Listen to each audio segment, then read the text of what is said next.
homosexual surrogacy. So, is it ethical for two men or two women to have a child through means of surrogacy? And this really came to light this week, especially on Twitter, when Guy Benson welcomed his first child. So, he is a Fox News reporter, and he was sharing a story behind his son's unique name and how his family and friends are supporting the new parents. So, this article is very wholesome.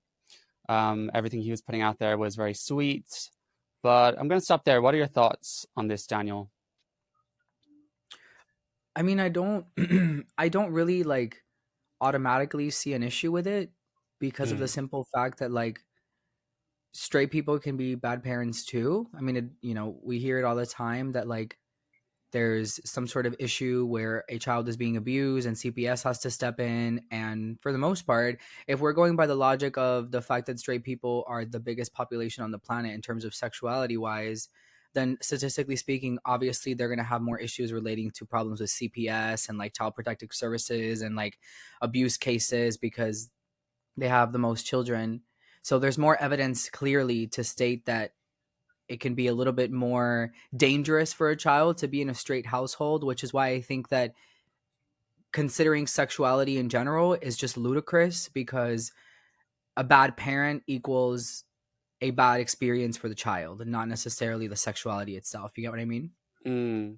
So, I guess at the moment, I don't exactly know how I feel about this. I think in the past, I've always thought, well, of course, two men, two women can have a kid. I mean, by surrogacy as well, if someone is willing to do that, I guess. But we make the argument that some kids grow up with just one parent, and the parent might be an abuser or a drug addict and everything. But then I can't deny that it's natural for a child to need the energy of a mother and a father. I think possibly a good mother and a father might be the healthiest way, but at the same time, you can do a lot worse than a child being raised by two gay people who obviously really wanted. They have to go through many hoops to get there, and it's not like two gay men are just going to accidentally have a baby, if you know what I mean. And we do Right. make the argument that I just said, but it's like I sort of relate it to that trans women in sports debate. And people say, what about Serena Williams or Michael Phelps? They have an extreme advantage. So, we can put all men in women's sports, basically. So it's sort of like, because some kids are disadvantaged and unlucky, does that mean we kind of have a free for all? I think because, it's a free world, I would definitely be more in favor of this. And, I myself might be a parent one day. I'm very open to that, although I'm not sure. Mm-hmm. Ticking, but I don't have a biological clock. I think it's more the surrogacy aspect that now I'm thinking about after this happened. So, I think it's just a small point to add to this. I think it's so normal to for human beings to at one point want to have children.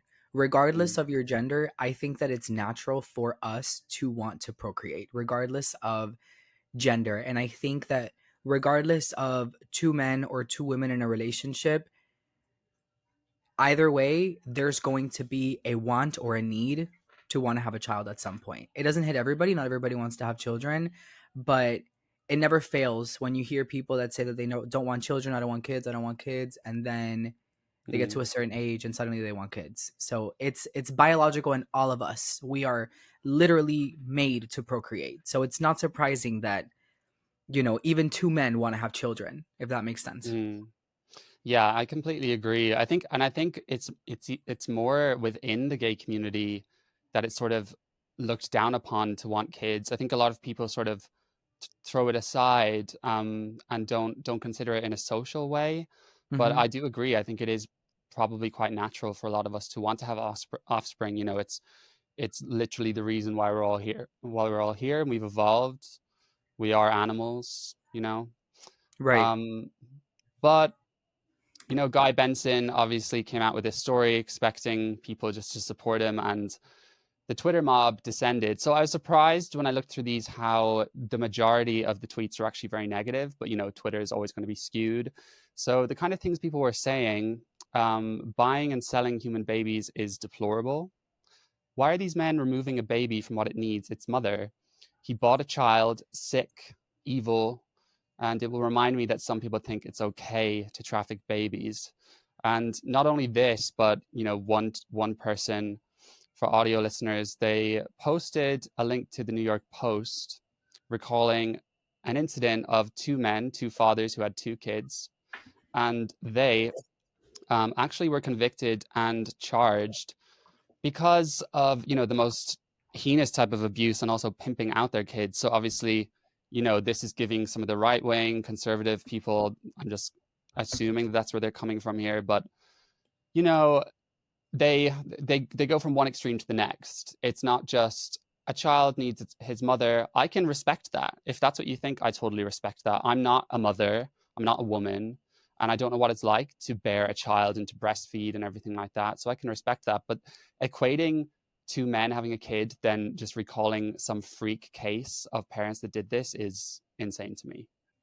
Yeah, and I would agree. And I noticed how I grabbed my pencil and my notebook, and because immediately, I wanted to write it down before I forgot it. You Yeah. know, this logic is, it's very obviously very very simply rooted in just homophobia.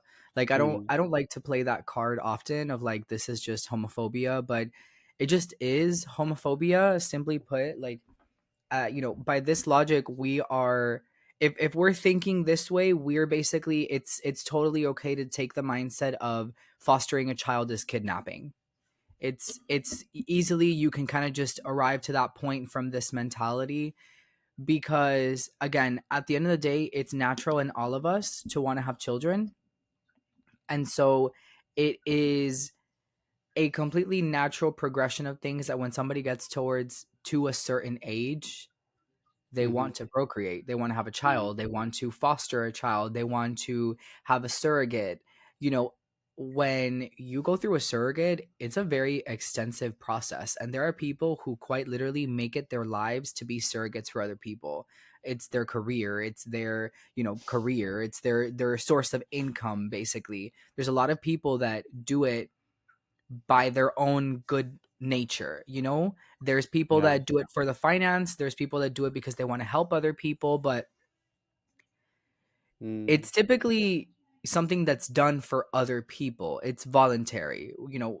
We're not like removing babies from, like, this isn't China. No one, yeah. that's not happening. Yeah, I think where it gets a gray area for me is how in the States, I mean, it could be in the UK as well. I haven't looked into this fully, but how it's turned into a form of um, capital. And like you said, some women make their careers at this. So that's where it starts to become a bit of an ethical question for me. Are people in it for the right reasons? And someone else posted a link to this website that at first I kind of thought it was another dose of homophobia, but then I read through it and, it did point out some legitimate concerns, but apparently surrogacy can lead to further complications than a natural pregnancy would. So this website advocates against all surrogacy, so even for straight couples, where women have died after having their own children and then becoming surrogates for others.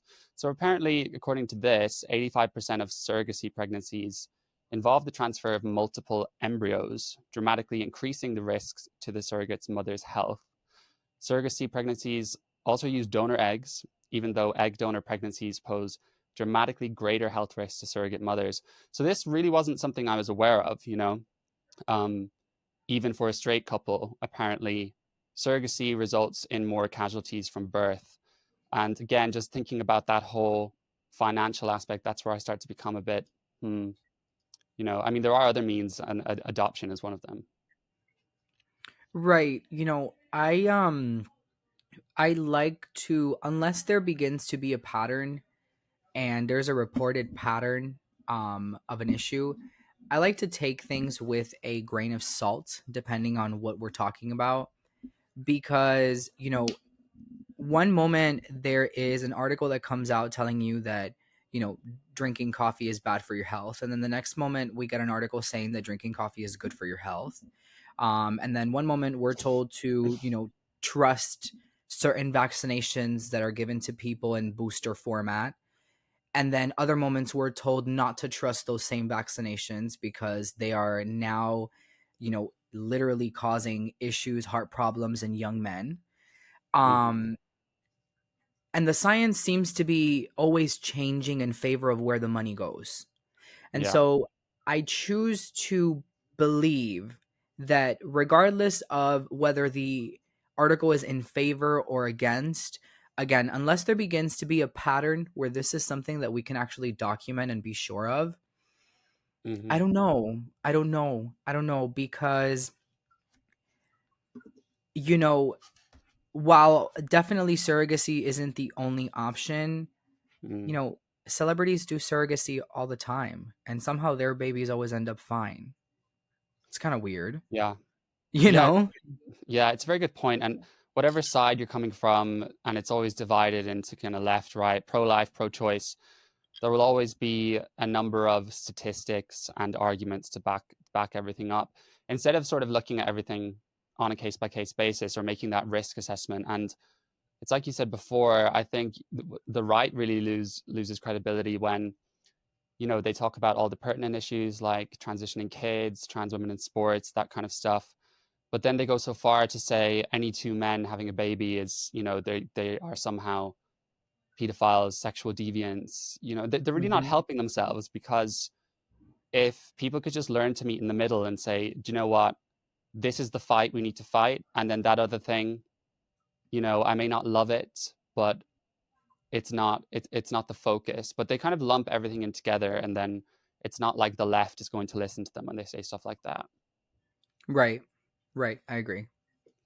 So let's hear from two gay dads on a podcast who had a surrogate child and their experience of going through this process. Much does it cost? We probably spent £250,000.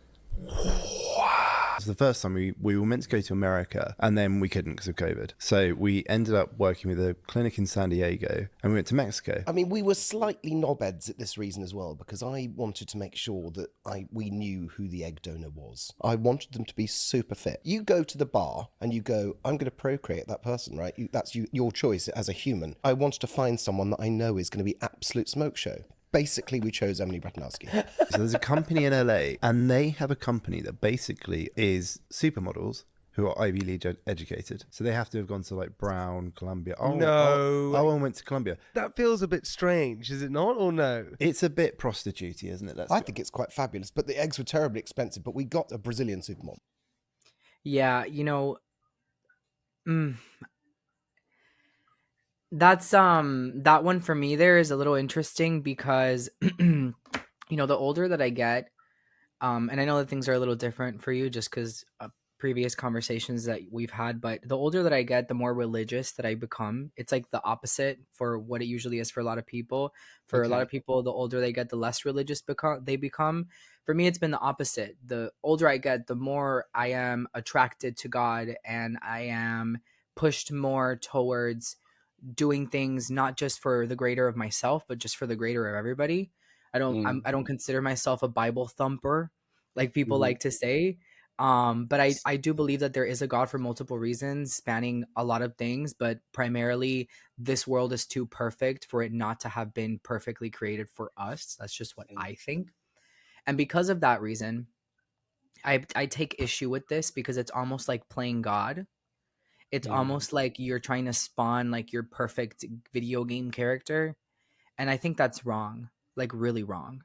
I think it's really wrong. I think it's really wrong, and I think that it's part of the reason why people give things like surrogacy a bad name, because people use it to basically have selective breeding, which is what that Yeah. person described. And Hmm. I think that's wrong. And I can take go at this a little bit more personal than just my opinion. When I was a little younger, I had the mentality of I want to have my own child, and I wanted to either have a surrogate that was going to be Latino, or have a go to a primarily Latino country and go to actually could basically continue my family lineage, and just keep it Latino basically. Hmm. Have a child from Cuba or whatever the case may be. I wanted to keep it going and kind of just keep it within the family, keep things genetically Cuban, so that my child could be attached to their culture as well, just like I was. Uh-huh. And I've grown out of that because I think that I should feel grateful and happy to give a child a home, which is why the older I get, the more I consider possibly wanting to be a foster parent, Hmm. because there's so many children in this world that need homes, and it's unfair of me to again play God and try to kind of like formulate the perfect child. I don't think that's my place. Hmm. Yeah, I completely agree. I mean, I hadn't given it much thought, but then when I saw this, I was just gobsmacked. I mean, first of all, I can't believe they thought it was a good idea to speak about it like this. I think if you're going to go about something like that, most people would probably keep it relatively private because you're essentially importing a baby and then choosing Mm-hmm. from a list of, like you said, supermodels who also have gone to an Ivy League university. And I do find it very misogynistic the way they're talking about it. You know, the way I feel like if two gay men are going to have a surrogate, you know, they need to have the utmost respect for women and that Mm-hmm. surrogate. And it's just where do you draw the line? Because it's either you choose someone or you get someone at random.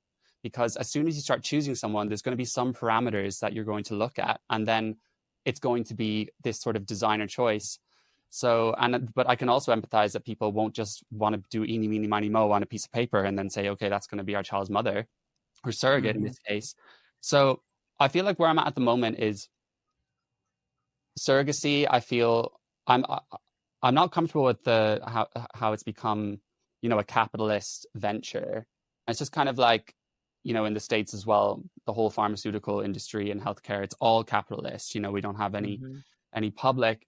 So I think I'd be more comfortable with surrogacy only coming from, you know, a willing friend, family member who's, you know, just wants to do it out of their goodness of heart. Or if it was something maybe available publicly on a healthcare system. I don't know how ethical that would be, but it's just the whole money thing, and then you're kind of buying a baby. I don't know how I'd feel about that if I was the child and I grew up to know. If I grew up and saw this clip, I would be like, what? But let's see what Matt Walsh had to say about this.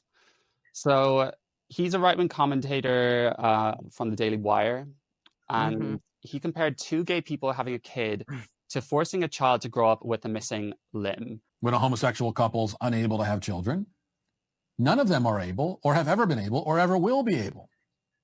That is a sign from nature, about as glaring and obvious as signs as you can ever see, that gay couples are not meant to have kids. They're not meant to have kids because they cannot ever have kids, because kids are meant to have both a mom and a dad. Now, it's true that plenty of kids end up with just one of those or sometimes none, but this just means that something went wrong.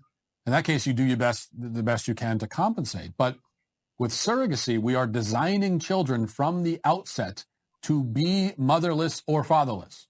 You know, it's true that some children grow up with one arm or no arms, but that obviously doesn't make it any more horrific or any less horrific or barbaric to intentionally chop a child's arm off. But this is essentially what we're doing with commercial surrogacy. And only it's worse because it's far better for a child to be raised lacking one of his arms than to be raised lacking one of his parents. Gosh. I mean, I guess he starts with some valid points saying, you know, two men, two women don't naturally have a baby together. You know, I can get on board with that. And there is an importance, something to be considered when a child is motherless or fatherless. But saying that, you know, it would be better to purposefully remove one of their limbs than perhaps the child to grow up with two loving gay parents, I think that's ridiculous. Yeah, I think that the just like the easy way to squander this conversation is just to simply ask an amputee if they would rather have gay parents or have limbs, and I think that that conversation would end like that. So that's pretty much as I have to say on that. When you speak to somebody who actually does not have limbs, which I saw this, in fact, I'm going to do a video on this myself, just on this specific topic because it's so ridiculous. But when you have no limbs, yes, let's be honest, we're animals. So while actual, four-legged mammals do it better than we do, because nature, again, it's perfectly designed for us.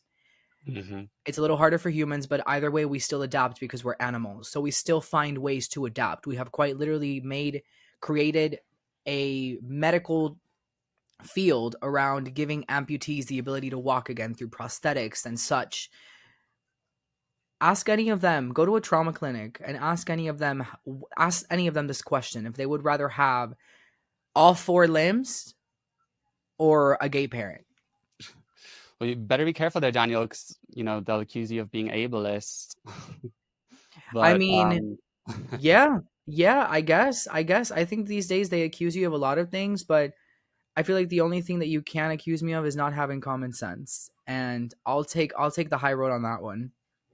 the only thing I'd challenge on that is, if I was an amputee or I was born without a limb and I loved both my parents, I think it wouldn't be as simple to answer that, because I guess you would be taking into account that one of your parents wouldn't be there, or you might have two whole different parents.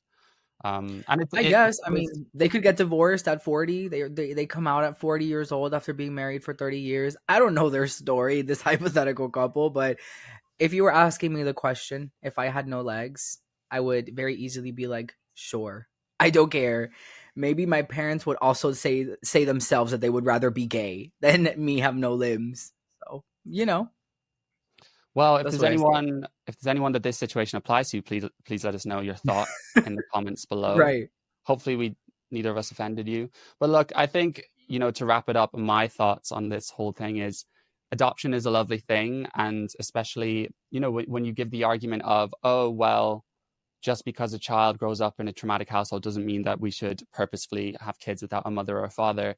But when you're adopting children from disadvantaged areas, maybe from war-stricken countries, then you're automatically going to be giving them a better quality of life than if they were not. So I think that is a lot more ethical to me. I think, having a surrogate that is a family member or a friend is more logical. And, by this logic, Matt Walsh, and I'm sure he would try to debunk this, but if he thinks that you should never do anything to the human body that's not natural, then, he better be refusing any medications that he needs now, or potentially when he gets older and, he has problems with his heart or whatever. Yeah, I mean, I think we all, from one way or another, benefit from the pharmaceutical industry. So, regardless of where you live, they're going to keep pumping us for dollars, and people are still going to get cancer, and people are still going to not have limbs. Um, Mm-hmm. I think that it's a very slippery slope when you are. Again, he can have his own opinion. I'm not against him having his own opinion. In fact, I would actually like for him to speak more because he's fucking ridiculous. So I would like for more people to hear how ridiculous he is. So I would like him to keep talking actually. I'm not one of those like, you're hurting my feelings, so shut the fuck up. I'm not one of those people. Again, I say this on my channel all the time, but the easiest way to get the truth out of people is just to let them continue to talk. And at one point or another, people will reveal what they actually think. And clearly, he thinks that he's not just an asshole. He clearly has an issue with gay people generally, because he would rather there be hundreds of thousands of amputees around the world than to have gay people, which is, Ridiculous. yeah, it's a little crazy. It's a little crazy. It's a little bit. A little cray cray. Yeah, and I think, we obviously condemn the left a lot, but the right is just as much a culprit for it. And it's just frustrating Mhm. how, if someone has right-wing views, and it's like, oh, I'm going to adopt every single view on the right. So I'm going to be for sure pro-life. I'm going to be for sure anti-gay. And, you need more people who are just nuanced. But I think that's why, for me, adopting a left or a right label is kind of a slippery slope, because then you start kind of conforming to this groupthink. And, someone I watch a lot is Amala Epinobi. I really like her. And I think she has, she's Mhm. incredibly intelligent for her age. But, you kind of see how she flipped from a complete leftist to now almost like a complete conservative with all of those views, like the same on gun rights, the same on abortion. She's very hardline on the trans issues. So while I'm not invalidating her opinions, she's allowed to have them. I just do question sometimes when someone changes their mind and then they adopt an entire other ideology instead of seeing the gray space in between. Unfortunately, that's kind of just the way that it is. Unfortunately, when it comes to these kinds of things, for the most part, there's a very famous speech that I really, really like from Malcolm X, where he talks about the fact that there is no difference between the liberal and the conservative. At the end of the day, both sides just want power, and they will do everything they can to trample over any and every minority. Like the entire point of the speech was basically saying that don't fall for any political leaders because they don't care about black people, they don't care about gay people, they don't care about trans people. It's not really about us anymore. The age of like doing it for the people is very like 1776. It's very like Boston Tea Party, and no one does that anymore. Like it's very much that. And when it comes to Amala, I empathize with her a lot because she actually was one of the reasons why I learned so much about the right that I didn't know, that I had to be uneducated about. I advertised from the very beginning of my channel. You can go on my channel and you can click any video you like, click on the description, and the first paragraph I talk about, the first sentence I talk about the fact that I'm an independent, because of the fact that I have seen the ugliness on both sides and I don't like either of it. So I take things by the issue, but there's a lot of issues that we haven't been told the entire truth about. And simply put, you know, just a simple example is I mean, somehow we're always circling back to this, the conservative versus, I think, liberal Jubilee debate, where they were talking about the trans. It was like where the one where Blair White was in with Blossom talking about the fact that, you know, Keep it 1 cute, in girl. 35, keep it cute, right? 1 in 3 trans women or whatever, 1 in 5 are gonna die. And then Blair was like, that statistic is from straight prostitutes, not even from trans prostitutes, not even from trans women to begin with. And she was like, no, but, and then Blair was like, no, it's not. So yeah, it's interesting how, yes, a lot of people have made what some would consider a radical shift. But when you actually look into things, there's a lot of things that we haven't been told the truth on, which is why we're seeing a radical shift. Is it a radical shift, or is it just people finding out about things that they didn't know before? You know, I have yet to find out something that is primarily left wing where I'm like, oh, wow, I didn't know that. The left is actually, you know, not that bad, not as bad as I thought. So far, it's really only been realizations towards the right. You know, what examples can I give you for the left? Well, they're trying to cut off the breasts of children. They are advocating, some of them are advocating for pedophilia. Some of them are talking about the fact that they want to have 12-year-olds on puberty blockers and give them micro penises to make it harder for them to transition. They're talking about the fact that, you know, blue-haired men in wigs with hairy ass bodies can just go into the women's restroom. Where is the what can I attach to? You know what I mean? On the contrary, we're talking about the fact that, like, just not even 100 years ago, the Republicans were the Democrats and the Democrats were the Republicans. The Democrats were the ones that started the KKK. A lot of people don't know that. So there's a lot of things that we don't know that a lot of people are being educated on and finding the truth about. And then we see a switch, dramatic switch. Yeah, and you know, Barack Obama was against gay marriage, and he was a Democrat himself.